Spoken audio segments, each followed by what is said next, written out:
I've been thinking a lot about accountability and commitment lately, and want to share a little bit as I run to pick up my daughter. So I'm going to keep this one fairly short. I got about 10 minutes until I get to school to pick her up. This phase that our family is in right now is absolutely nuts. We ended up buying a house at the end or at the beginning of June. We closed on June 1st. We listed our house not long after, and we sold it. Today I'm recording this on July 27. We sold our house last Friday. We moved last week, and life is just chaos. We traveled a couple times the week before, both to the beach for a little bit, came back for a day for the Charlotte Entrepreneurs event on July 15, and then flew out the next morning to go out to California for the weekend. And then we've got all of last week was packing and moving. This past weekend, unpacking. We've got a workshop with Charlotte Entrepreneurs tomorrow. I leave town on Wednesday for my solo trip for the next 4 days. Come back on Saturday, and then the following Friday, we leave for Paris for a week. And so this phase has been nuts, and it's been fun. It's been great. The business has been going well, and the community has been going well, and the events have been great, and all of that as well. And it's required me to focus. And this is where accountability and commitments come in, because I'll talk accountability first. One of the pieces of accountability is this small group that I'm a part of, from a mastermind that I'm in. My accountability week to week has been running. I'm in a couple days running a Spartan race, and usually my default is I just do a terrible job of ever training for it. And I've been trying to be consistent, just running a few times a week. And the past couple weeks that I've been really busy with travel, I made a commitment to my small group that I was going to run no less than 3 times for a combined total of 6 miles. Wasn't going to be anything crazy. Wasn't going to be anything too challenging. I could fit those in. This past week, there were a couple of times where this has come into play, but this past week in particular, on Wednesday was moving day. On Tuesday, they came and packed up a bunch of shit, and on Wednesday, they brought it all to the new house. And so on Wednesday, I had my accountability call with my small group in the afternoon. And there's stakes. We have $100 on the line each week for our commitment. If we live up to our commitment each week, we're good. If we fail our commitment, we owe $100 to the pot. And then we use the pot to go on a trip together sometime down the road. But I don't want to pay $100. And so I was exhausted on Wednesday. I'd run 2 times. I needed to run 1 more. And if it hadn't been for that accountability, I would not have followed through. I had a million things going on with the move. I didn't know how to fit it into the day. I was exhausted because I'd been up until 2 a.m. the night before trying to pack everything up and move it and get things finished up, and was up again at 4 or 6 o'clock the next morning, whatever it was. So just chaos. All the reasons not to do it. And if it hadn't been for that accountability, I probably wouldn't have. But I've stayed on top of this because I made a commitment to others and because there's something on the line. The second part of this is commitment. This podcast is a commitment that I made. I made it to myself. I made it to my assistant, and I've publicly made it to a couple of different people. One of which is my friend Lauren, who has the Lauren Widrick podcast, and she inspired me to finally take action and do this. I put a date on the calendar of August 1st was when I was going to release this podcast.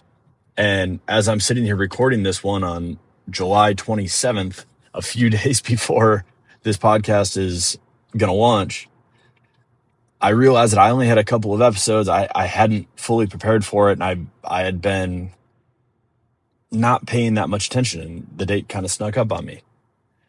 And the reality is no one's going to know if I move the date.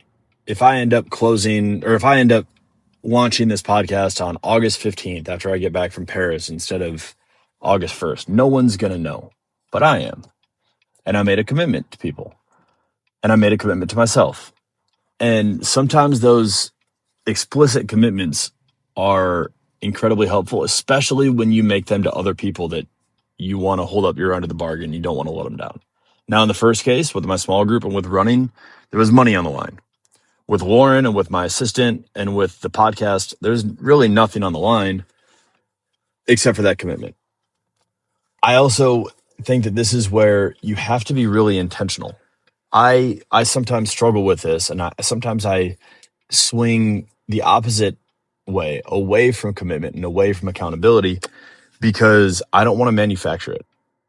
At the Charlotte Entrepreneurs event a week and a half ago, there was a woman, Molly, who came up and she was sharing about how through some of the stuff we were talking about, she realized and was inspired to finally do a retreat and schedule a retreat out in Sedona. And I put her on the spot in front of a room full of 50 people and asked her what she was going to do to move that forward, what she could commit to before the end of the night that she could do when leaving the room. And she wasn't prepared for that, naturally. But I also let her off the hook a little bit, not let her off the hook to make a commitment, but to do it on the spot. Because one of the things that I found to be detrimental is when I make a commitment just for the sake of committing, because someone asked me to, because someone asked what I need to be held accountable for, and I throw something out there. But now I've made that commitment, all those things that make accountability and commitment valuable, now all of a sudden they become a double-edged sword, because I feel like I've got to live up to this thing that really doesn't matter. For those of you that are listening that know a little bit about my story, you'll recognize this. And for those that don't, I'll share more of the story over time and you'll hear more of it. But I made a commitment in my real estate business back in 2022. And it was a commitment that I didn't need to make. There was no reason to commit to the level of revenue, the level of growth, the size, all of that. There was no reason for it. It didn't truly mean anything to me, but I made that commitment and I stuck to it for way too long. And if you've ever seen the image of the guy that's holding a vine and doesn't let go, and the vine is just ripping his hands to shreds, and under him is a platform that all he has to do is let go, and he's about 3 inches off the ground, but he's not letting go, and he's just getting his hands torn apart as a result. That, when done the wrong way, that can be commitment. If you commit to the wrong things and you're not willing to pivot, you're not willing to make a change, there's a very fine line. And that's up to each one of us to determine. It's why so many of these pieces are important, like having a North Star and a vision and knowing where you're trying to go, having values and having all of these things along the way that help make sure that you're on the right path. If the commitment serves you, which my running commitment does and my podcast commitment does, they serve me, then it's very important to stick to them. If the commitments don't serve you, it's important to understand why you made them in the first place and to recognize that sometimes it's okay to pivot. And there's a difference, even though the ego doesn't always tell the difference, there's a difference between pivoting and quitting. And I'll probably have to do a whole separate podcast on that because I'm about to pull into school. But I think it's a really important note that I hope we can all walk away with and think about a little bit more on this idea of accountability and commitment. Both can be great things. Both are very important when they serve us. Both can also be actively detrimental when they're done the wrong way. So how can you infuse a little bit more commitment and accountability that serve you to get towards your goals? And on the flip side, is there anywhere that you have made commitments? Are there any commitments that you've made? Is there anything that you're currently being held accountable to that just doesn't serve you at all and that you need to reevaluate, that maybe you need to pivot? Now, what do those look like? All right, I just pulled into school. We're early on figuring out what this podcast looks like. It's going to be fun to keep sharing some of these insights and thoughts. I'll continue to keep pushing some of these out.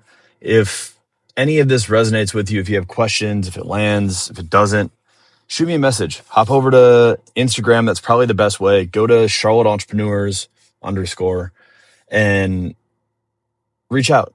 Shoot me a message. Let me know. Or you can also shoot me an email, patrick@patrickmenifee.com, and just reference the podcast. But I'd love to hear your thoughts, love to hear how this stuff impacts you and affects you, and if you're dealing with this as well. And we'll cover some more topics on the next one.